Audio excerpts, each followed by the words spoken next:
Hello. Welcome to Love Film. Thank you. So in Pride and Glory, we see you play Jimmy, who, it's fair to say, is a bit of a complicated character. I mean, there's sort of a definite kind of bad side to him, but ultimately, you know, he cares deeply about his family. So was it quite attractive playing sort of a character that has such a dichotomy to him? Absolutely, yeah, absolutely. Yeah, he was both a hard one to judge and an easy one to judge, depending on where you were approaching him from. Yeah, there was this incredible contradiction to the man where he's capable of moments of great sensitivity with his kids and with his wife, and on the other hand, he acts without compunction, as brutally as he needs to act to get the job done out on the street, you know.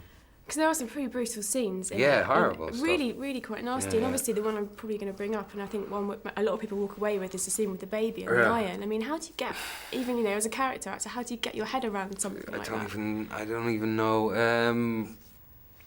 You know, the environment was incredibly safe, and obviously it wasn't a real iron. Yeah. And the poor little infant had no idea what was going on, and just do it to tell the story. But yeah, incredibly violent man. Not a particularly nice space psychologically or emotionally he's inhabiting for most of the film. The nuts and bolts of his life as he has designed it are beginning to fall apart. You've worked with lots of writer-directors, I've sort of found. Yeah. Is that something you're conscious of, or is it just sort of happened along the way? I'm conscious of it, but more in a retrospective sense. It's not something that I aspire to, or that I'm even aware of going into it. I literally just, you know, you read a script and you connect to it for whatever specific reason, and it's just so happened that lots. Lots. Yeah, lots. I don't know. There are people who obviously end up having a very clear vision of what they want, and you know, sometimes again it works out and sometimes it doesn't. There's no hard and fast rule, you know, and sometimes it'll be nice to have a script that's written by somebody and then a director comes in and gives it another slant, and you know, there's just various ways about going about the same thing. And my very last question to you before I get chucked off. Quite curious to know about the films that have inspired you. The films that have inspired me? It's a difficult question, I know. Yeah, like Scarlet Street with Edward G. Robinson, or Some Like It Hot, maybe, you know, just films that I loved as a kid, or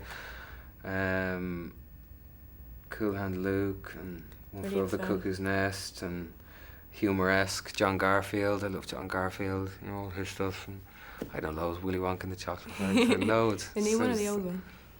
The old one, because it's, you know, it's what I grew up with. I mean, I respect the new one, of course. But no, the old one was what the humour in the old one was just Roy Kinnear. Come on, Roy Kinnear's name. Yeah, you get an extra pound in your pay packet. What do you think of that then? Losing his mind. But yeah, no, like kind of a very eclectic mix of stuff, you know, same with my musical interests, just across the board really. Colin, it's been a pleasure. Nice to meet you. Thank you very much. Cheers. Thanks.